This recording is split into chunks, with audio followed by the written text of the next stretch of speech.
again to Talk Your Talk. It's a pleasure being here. I'm happy to be here. Now, today what we'll be talking about is friendship. You know, we always have questions of who is our friend and stuff like that. Well, we will answer those questions. Who is your friend? Your friend is the person that is always there for you. Your friend is the person who loves you genuinely.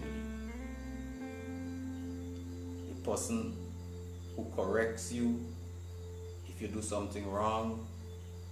The person who encourages you. Okay? The person you can rely on. In other words, the person who have your back. In the true sense of the word, not just by words. Okay? The person you could put your life in their hand and you know that it will be safe. This is your friend. Your friend is not the person who will bad talk you behind your back. Your friend is not a person that will get you into trouble. Your friend is not the person who will leave you hanging if you find yourself in a bad situation. This is not your friend. You always have to be wise when you're choosing your friends. And there are principles. There are qualities a person should have that you could call your friend. You remember the story in the Bible about the Good Samaritan? And where this guy was walking the street. Maybe it was, I guess, a lonely place. And he was robbed and he was beaten. And he was left for dead. And then up comes along a certain priest and just looks at him and walk away. Then comes a Levite who looked at him once again and went on his way. And then there was this other guy who was a Samaritan who passed along and saw him, and he took pity on him. He dressed his wounds, take care of him, you know, put him on his animal, bring him to an inn, pay the inn money to keep him and take care of him, and then promised the innkeeper that when he passing back on his way, he will see if there is any more money he'll have to pay in the caring of the person. Now this is a friend. Though they hadn't known each other, but this guy is a friend. A friend, why I said that? Because you cannot be a friend if you doesn't have love in your heart. If you have love, you can be a friend. Or you are a friend. Love is everything. If we take a look at the scripture, which is Job 19, 13 to 22, I will read it for you. It said, He has put my brothers far from me, and those who knew me are wholly estranged from me. Estranged, rather. My relatives have failed me. My close friends have forgotten me. The guests in my house and my maidservants count me as a stranger. I have become a foreigner in their eyes. I call to my servant, but he gives me no answer. I must plead with him with my mouth for mercy. My breath is strange to my wife. and I am a stench to the children of my own mother. As you recall, Job was smitten by the evil one. And he was in boils and sores and stuff like that. And when that happened, people turned away from him. So-called people who used to be his friends turned away from him. What a good lesson is this. His own family, his relatives turned back on him. When things were good, he's a wealthy man, everybody was with him. He had servants, so that should indicate to you that he was a wealthy man. Everything was nice. They had a lot of respect for him and everything. When things get bad, well, they left him. Okay? But in all of that, he still had friends. Listen to this. Right back to Job.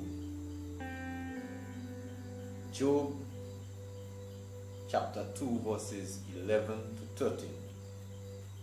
Now when Job's 3 friends heard of all this evil that had come upon him, they came each from his own place. Eliphaz the Temanite, or Temanite, Bildad the Shuhite, and Zophar the Naamathite.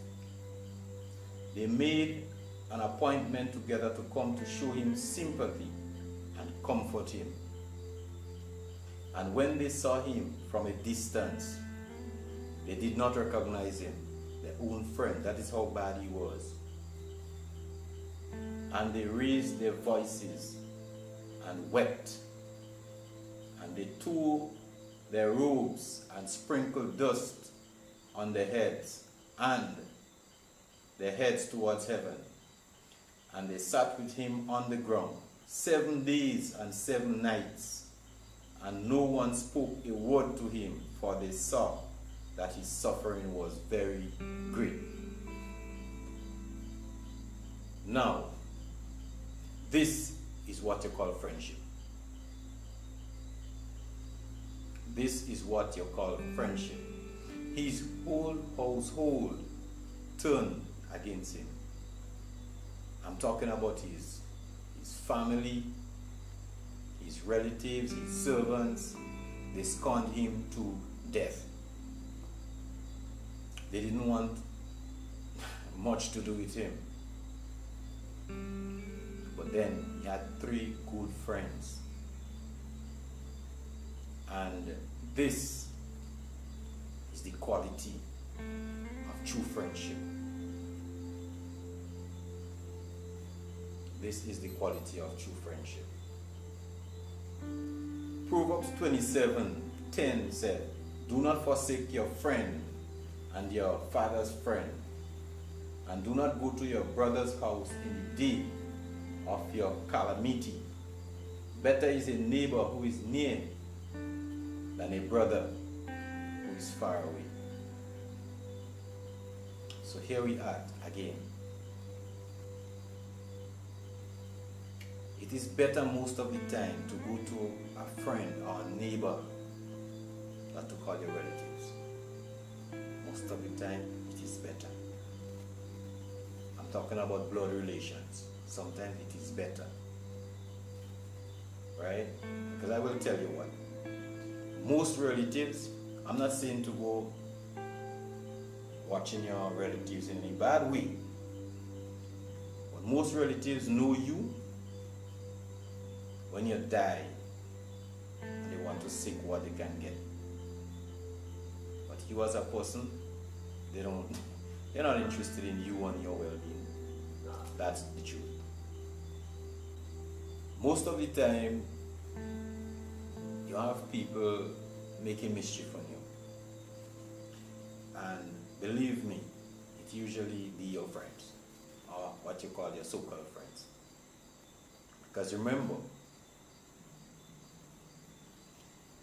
they say that only your friends know your secret, and only he could reveal it.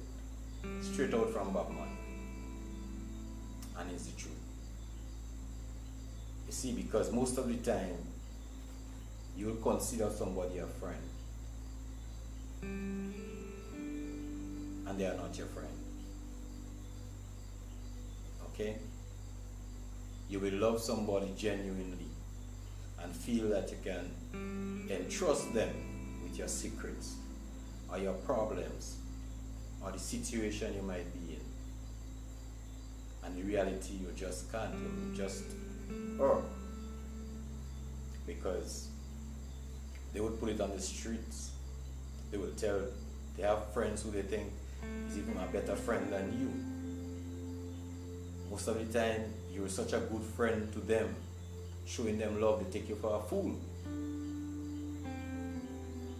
But my people, you have to learn who your friends are. And if you realize that they are not your friends, just cut them off. It's as simple as that. Whether it's blood relations, whether it's your acquaintance, whatever it is, just cut them off. It's as simple as that. Yes, just cut them off. It's as simple as that. Okay? You have your friend, and you consider the person to be your friend. They're supposed to be the one, as I said earlier, watching your back. They're supposed to be the one helping you out. You know, keeping you on the straight and narrow. In Thessalonians 5, right? And 11, it said, "Wherefore, comfort yourselves together and edify one another, even as also ye do." So, it's vice versa. You're supposed to be the one comforting your friend's supposed to be comforting you. You're supposed to be encouraging your friend's supposed to be encouraging you. At all times, it have to happen like that. You know, this is what you call friend. That is one of the traits of a friend. Remember that. You haven't heard from your friend a few days. You know, what you do, you look for your friend. You call up your friend. You know, you want to know what's going on with your friend, you know. That's how life is, you know. And if you can't do that, then, well, you're not a friend. So when you're choosing a friend, be wise at all times. You know, be wise. You don't need friends who lift you up here and let you feel comfortable and then they just drop you down here. You don't need friends like that, because most of the times that is what they do. That is what you call backstabbers. These kind of people. You know, so you need to be very, very careful of the people who you call a friend. And I will tell you this. Whether they are your blood relation, whether you are living in the same house, seriously, and it doesn't have those kind of quality as a true friend, it doesn't show the kind of love that they need to show to prove themselves a friend, you have to let them go. You have to. John chapter 15 and verses 13 illustrate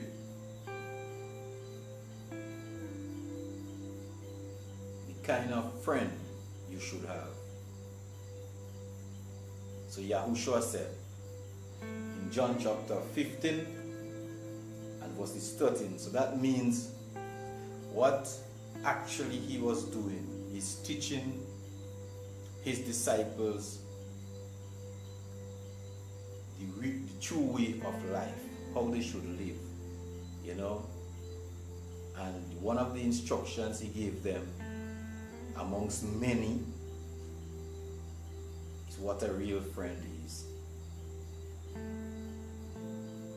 And he said, greater love hath no man than this, that a man lay down his life for his friend. Now, a lot of people might tell me that he was just talking about he laying down his life for the people. But the truth of the matter is, he actually gave instructions. And he said, follow me. And when he was saying follow me, he wasn't basically only speaking about his disciples. When he said follow me, Yahushua was speaking to his disciples throughout all the ages.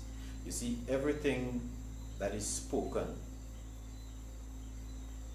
his words that is spoken for all the ages throughout eternity, not just a few years. Okay? So this is the kind of friend you should have. A friend that could willingly give up his life for you. And you likewise. Because you need to be a friend. And you see, the problem is when they say you need to be a friend to have a friend, I will tell you what it means. It means if you are a friend, a true friend, you know the qualities of a good friend. And if somebody comes to you and professing that they are a friend, and they doesn't possess the qualities that you know a friend should have, then you know that this is not a friend. So you walk along. It's as simple as that. So don't worry yourself. You be a friend. Right? And if you are a friend, look at the qualities you have, the traits that you have as a friend. And if your associates doesn't have those kind of qualities, they are not your friends. You have to remember that. Yahushua said, this is my commandments, that ye love one another as I have loved you. Greater love hath no man than this, that a man lay down his life for his friends. Ye are my friends, if ye do whatever I command you. Henceforth, I call you not servants, for the servant knoweth not what his master doeth, but I have called you friends, for all things that I have heard of my Father I have made known unto you.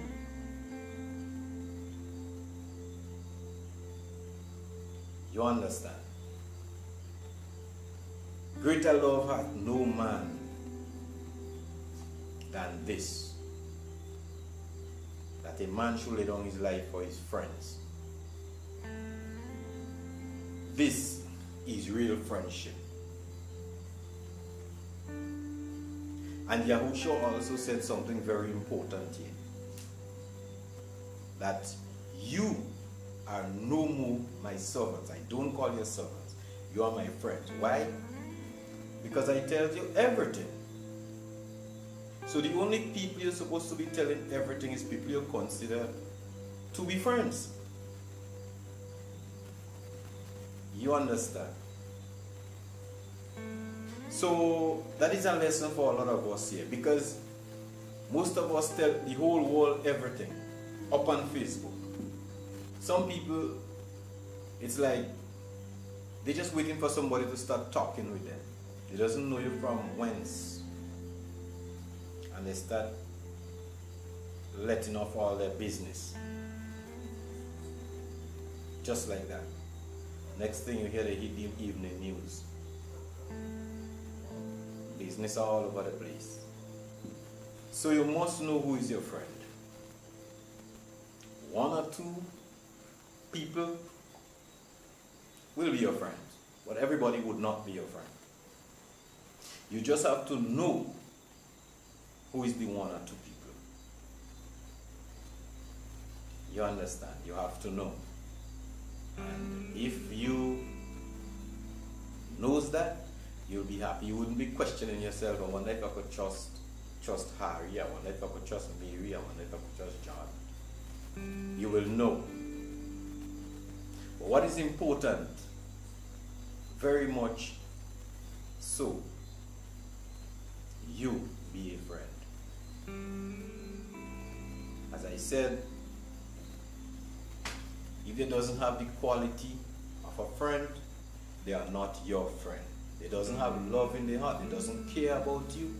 They doesn't really want to know whether you are living or you're dead. They are not your friends. Get them out of your system. It's as simple as that. Don't go wondering, hey, he was supposed to be your friend, she was supposed to be my friend. You just don't do that. If somebody doesn't have the quality in them, they doesn't have it in them, then they can't give you. And you trying to be friends with somebody who are not your friend, you just gonna hurt yourself, and they ain't gonna hurt you too, because it will be double hurt for you. Because they doesn't have the quality to be a friend. So just don't waste your time. You know? It's better to have one friend. One friend close to you, and you have 1,000 acquaintances who don't care anything about you. Believe that. So, telling you this, I tell you from experience, from what I observe, and I had decided, well, I will have to know the true quality of a friend. And I find it in the Holy Scriptures. You see,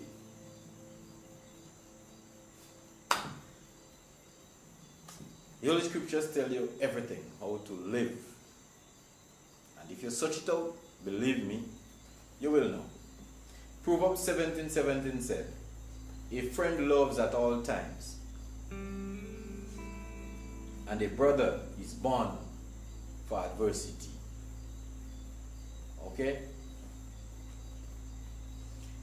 Corinthians 15:33 said, do not be deceived. Bad company ruin good morals. So, if it's not your friend, well, they have no love, because a person who have love will be a friend. A person who doesn't have love will not be a friend, and that person will be totally disrespectful, and trust me, you will develop the trait. You don't want that. Okay? So, we have to know who is your friend. So when foolishness start going on with people, you already know they were never your friend. Okay? Because a real friend could only be a person who serves Yahweh. A person filled with love of the Almighty. This is a real friend. Okay? You don't need the people who, when they see you, they are surprised because they thought you were dead. You don't need them. And currently, in this time we are living, you don't have to ride a donkey from here to Sotes to go see a friend. I post a letter from here to Grenville, and you take a month to reach. You have phones. If your friend's interested in you, they will give you a shout out. You understand? Other than that, they are not your friends. And when you see them behaving like that, fear not, hurt not your heart. Don't be worried about it. Let them be. They are not in your bracket. You know, if you are a true friend and they don't demonstrate themselves as a good friend, then you don't have to worry about it. That's okay, that's them. You move on. You be okay. You know, you have to constantly serving the Most High at all times, you know, and you be a good friend. And if they are not a good friend, let them slide. For real, let them go. You know, you don't need them anyway, because they are not your friends. Okay? And at the conclusion of this matter here, my favorite scripture, Ecclesiastes 12 and 13, and let us hear the conclusion of the whole matter. Fear Yahuwah and keep his commandments, for this is the whole duty of man. If you watch it, I hope you learn something. If the Most High draws you to watch it, I pray you learn something. If you like it, you like it. If you don't like it, that's okay, still. Be at peace. Bless.